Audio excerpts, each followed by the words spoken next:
Summer's finally here, and you're ready to embrace it. Whether you're planning a hike in the mountains or taking a leisurely trip to the beach, it's essential to have the right tools to prevent the most common foot problems. To help you out today, I'm going to give you my best tips for avoiding the 5 most common summer foot issues.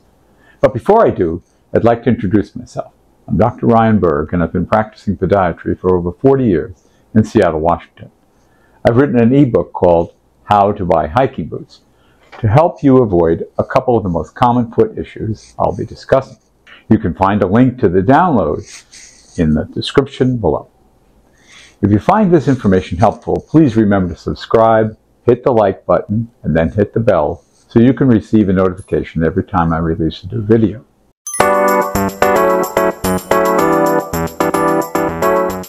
What are the most common summer foot issues? First are blisters.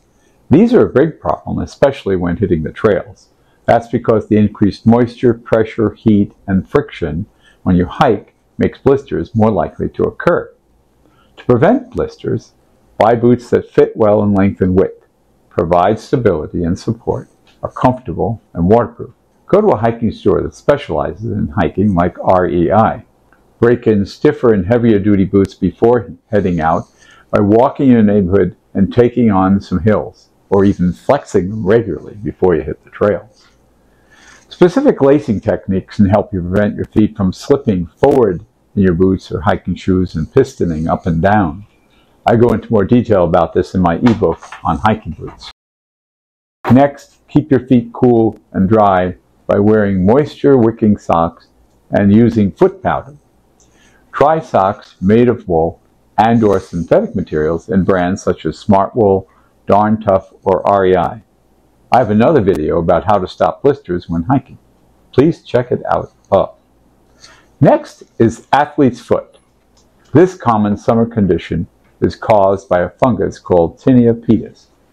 It thrives in warm, damp places, like athletic shoes and hiking boots.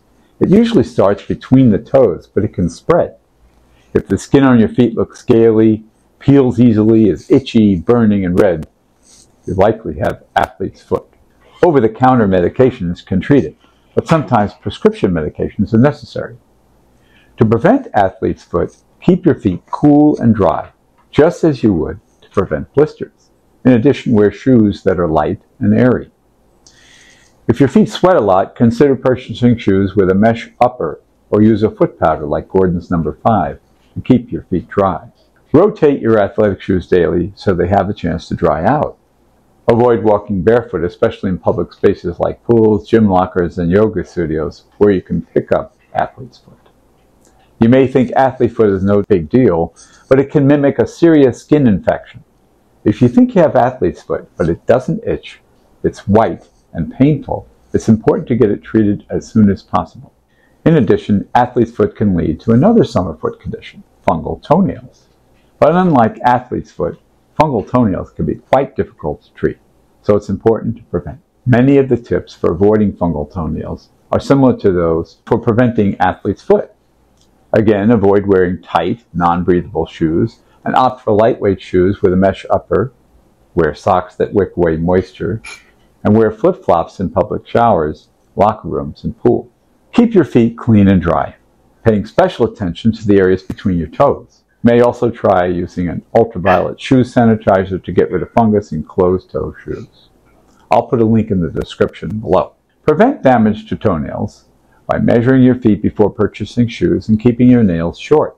Damaged toenails are more susceptible to fungal infections because breaks in the skin allow it to get under the nail bed.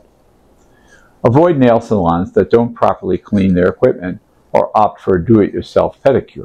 Next is heel pain, including plantar fasciitis and Achilles tendon problems such as Achilles tendonitis.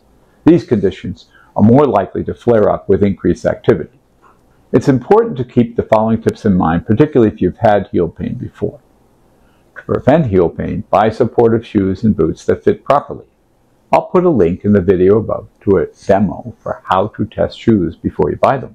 Use over-the-counter inserts if you have mild heel pain, and get custom orthotics if you experience moderate to severe heel pain. Slowly build up your distance while walking or hiking and gradually increase time you spend playing new sports like pickleball to allow your body to recover. Keep your calf muscles stretched with dynamic warm-up stretches and static cool-down stretches. I'll put a link to these videos above. Avoid going barefoot. When you walk barefoot, more stress is placed on the foot structure that runs up the bottom of your foot called the plantar fascia. When it flares up, you get heel pain. Wear sandals like UFOs or a slipper with an arch like ortho feet, even when you're at home. Next are plantar warts. These are more common in summer because we spend more time outside and often go barefoot. While you can treat plantar warts, it's better to avoid them in the first place. Avoid direct contact with warts. They can spread to other parts of your body, and you can get them from other people. Don't share foot instruments like clippers unless they're sterilized with alcohol first. Change shoes and socks regularly. Keep your feet clean and dry. Use flip-flops or shower shoes in locker rooms and public showers, and bring your yoga mat to your class. Wear socks while traveling through airports. In conclusion, summer in Seattle is short. Instead of taking time to deal with foot problems, the best thing to do is avoid them altogether. I hope you found these tips useful. If you have, please consider subscribing to my channel so you can receive a notification every time I release a new video.